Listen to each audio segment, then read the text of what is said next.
Hello everyone, this is Vicky Verley, the Rock and Roll Prophetess, and today we're going to take a look at the full moon eclipse at 5 degrees of Scorpio, which is happening on April 25th, 2013.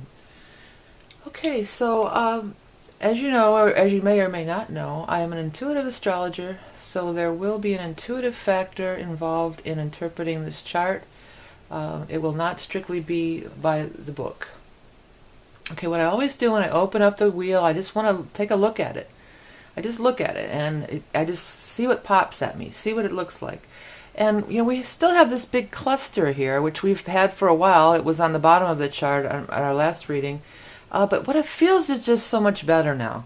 It's lightening up, they're spread out, they don't feel so, it feels airy, even though a lot of these planets are in Taurus, which is probably the furthest thing from air that there could be. It just feels like airy, and it feels like these are balloons flying in the air, and this Saturn is holding it down here. The Saturn's, which makes sense, Saturn's grounding it, holding it down, and these balloons are just like, there's breathing room. That's what I want to say. There's some breathing room. It's airy, and there's some breathing room in between here, and it's starting to fan out, and it's starting to feel better. The second thing that pops out at me, we've got a grand trine in water. So that lends itself to some really nice energy. There's definitely an outlet. There's definitely somewhere for the energy to go, and it's harmonious. It's involving the moon at 5 degrees of Scorpio, and then we come up here and we've got Ceres at 6 degrees of Cancer, and then we come down here to Neptune at 4 degrees of Pisces. So we have this beautiful grand trine in water, and that is just harmonious. It just feels good. It feels right. There's somewhere for it all to go. Another thing that pops out at me, the eclipse is over here at 5. We've got Mars involved too. So that could be a little volatile, but I'm just not feeling like it's all that bad. I feel like it's productive. I feel like it's definitely productive.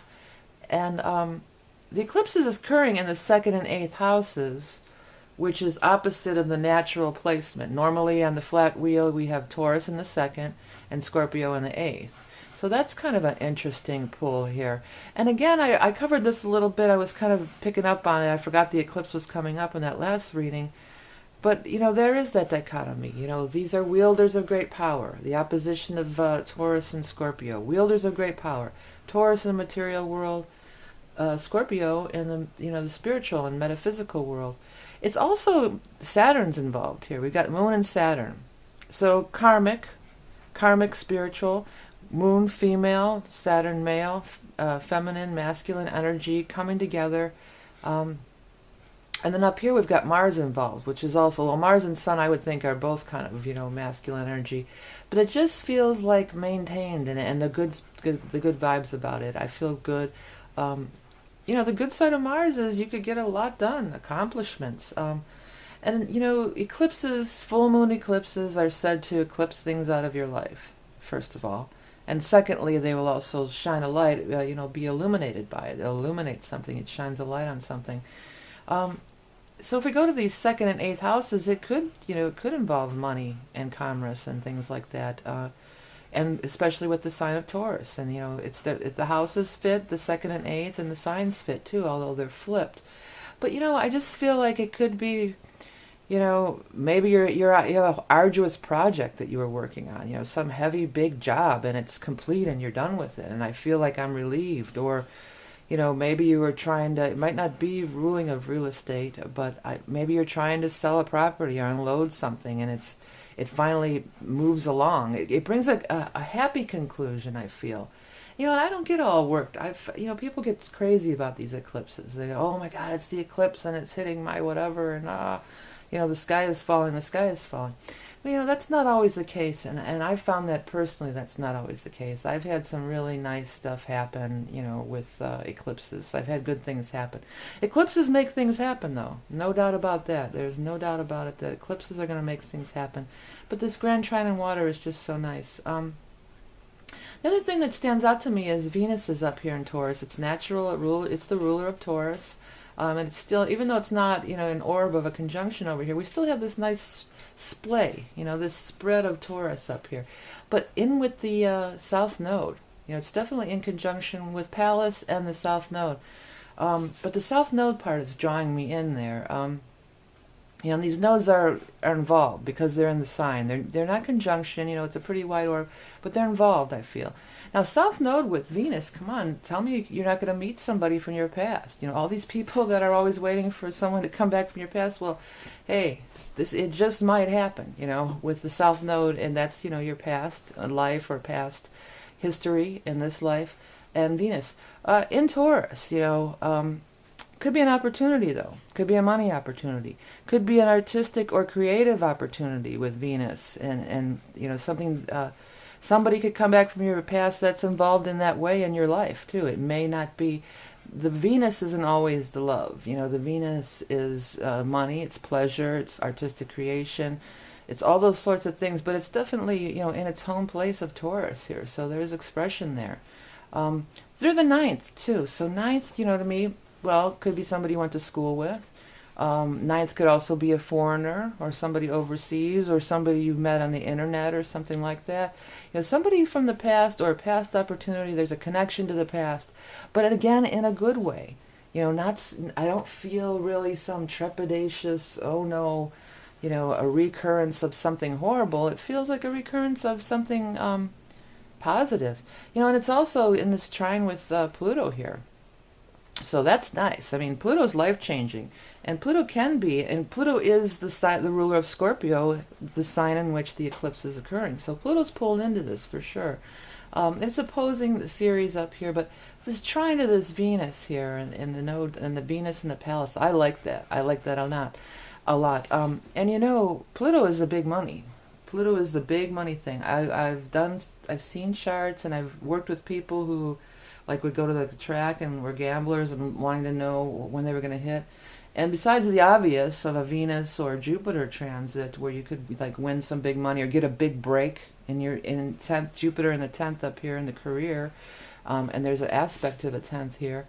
But Pluto, there's almost always going to be a Pluto transit. If somebody has their big break in whatever, or hits the lottery, or goes to the track and has a good day, Pluto's involved. So we've got these money houses, we've got Pluto involved, big money. Big money's moving around here too. Venus is money, possessions. You could make a big purchase. And I would think that maybe if you made a big purchase, with Pluto, it could be longevity. I think it could be it might be a good thing. You might have to check a little more into that, other aspects here. Tied in again to these, before we get off the topic of maybe running into a past love or something up here, Pallas is nearby. So, oh, what a coincidence, what a stroke of luck. Uranus is in the 7th house of this chart. Unexpected partnering, unexpected 7th house. Oh, wow, I didn't expect to see you here. Impulsive, Aries. Wow, I just decided on a whim to go to this thing, and boom, there unexpectedly there's this person with this opportunity. And I know that every new moon and full moon does have this part of fortune on the ascendant and descendant now, but still, the part of fortune on the descendant I feel benefit through partnerships. Chiron, maybe healing of old wounds. Tie that into it as well. So I like this. I like the energy. I don't feel like there is some squares going on. What do we've got here? We've got this Neptune stuff is, see, that's in a kind of a wider orb, and it's one of the asteroids. I'm not going to worry too much about that. I guess we've got the square to Lilith going on here, but I'm just feeling like she's okay up there. She's got Jupiter on one side and Venus on the other, and I think she's kind of happy up there, and I think she's doing okay.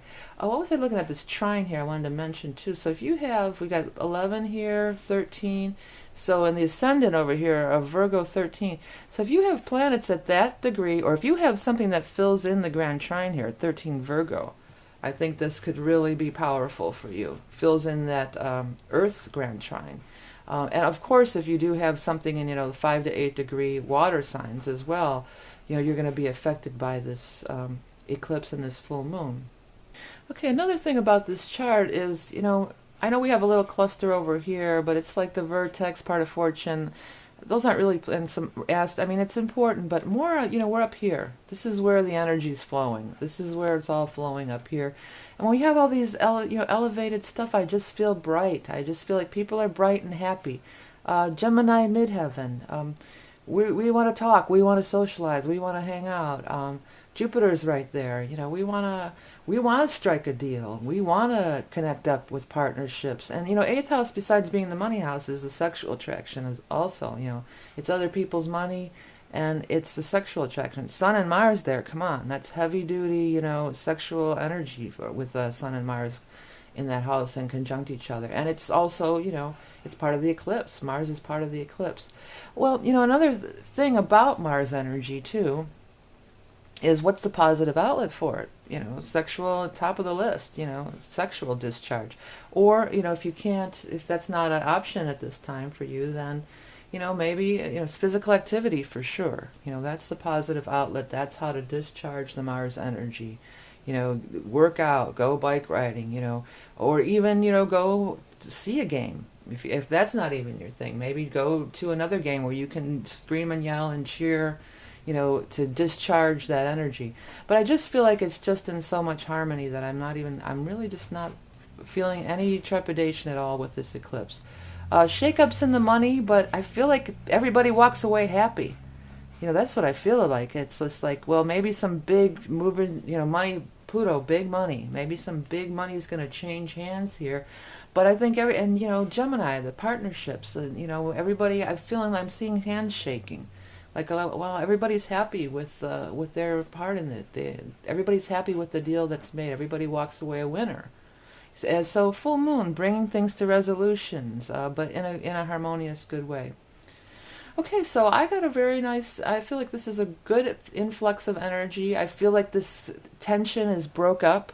We've had this cluster, and I've always been, every time I've looked at it, I've felt a lot of tension there, and I feel like, I can breathe now. And it's like kind of a good mix, even though a lot of it's on Taurus. We've still got some Aries here, we've got Cancer, Gemini.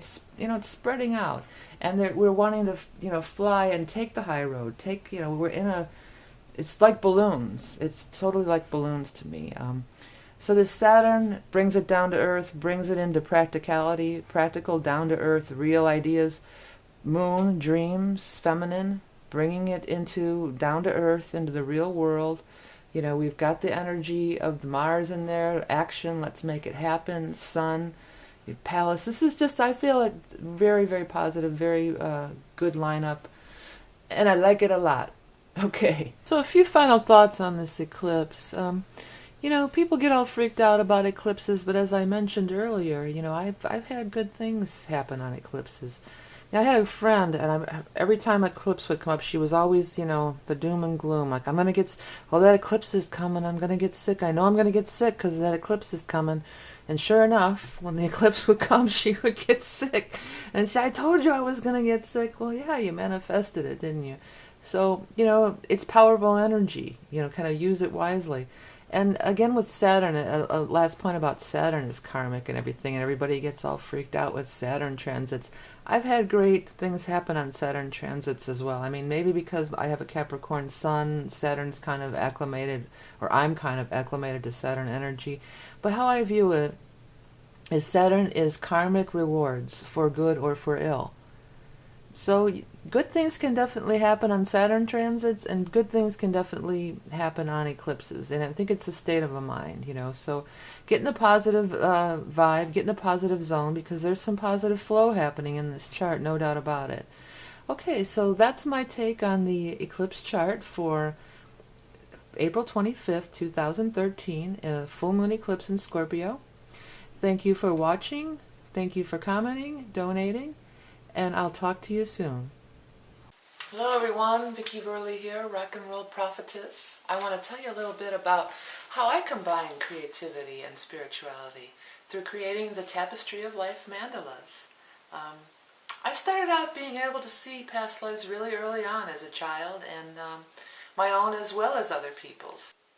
By the 1990s, I was receiving past life information through astrology charts, and not just doing the astrology work. This was intuitive. This is a psychic thing.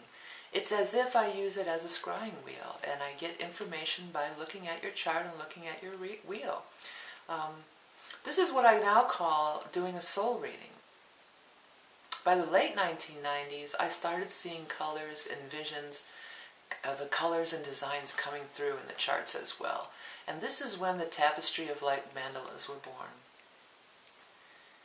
Creating the mandalas is quite a process. It can take up to 5 or 6 hours to complete. And what you end up with is a one-of-a-kind piece of art just like you. People get a lot of these mandalas. You can look at them and start seeing things on your own. It's a great scrying tool. It's a great object of art for sacred space. Along with the mandala comes a soul reading, which I do from your chart. I also offer just the soul reading, and what we're going to be offering also is a computer-generated past life reading based on Edgar Cayce, which is quite insightful, but I let you know that it is computer-generated based on the Edgar Cayce readings, and I do not personally do those. So go to the site www.tapestryoflifemandalas.com to learn more. And remember, you are love and beauty incarnate.